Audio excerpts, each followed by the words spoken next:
The midnight visitor. After graduating from university, John left the village where he lived with his family and moved to the big city. He finally found a job that allowed him to pursue the career he had always dreamed of.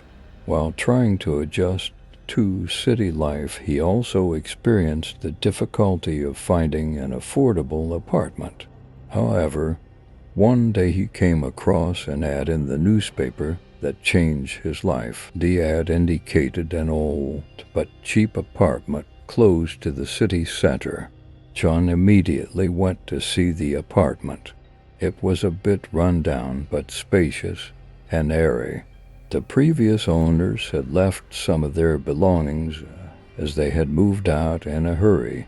John decided to take advantage of this situation and rented the apartment. For the first few weeks, everything was fine.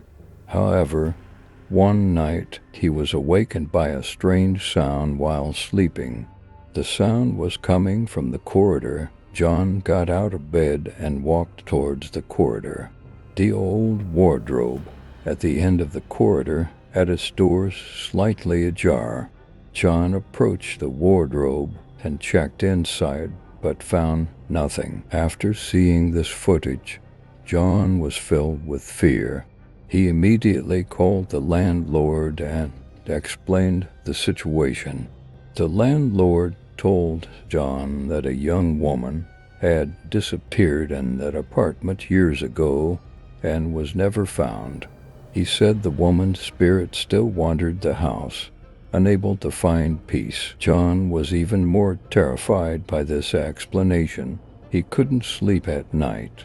Every night he saw the shadow emerging from the wardrobe. One night he gathered his courage and entered the wardrobe.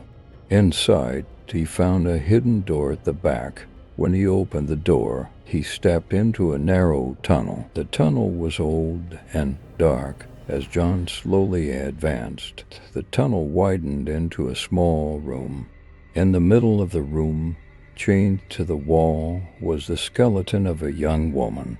The woman's face had a peaceful expression. John now understood why her spirit was restless. He immediately called the police and reported the situation.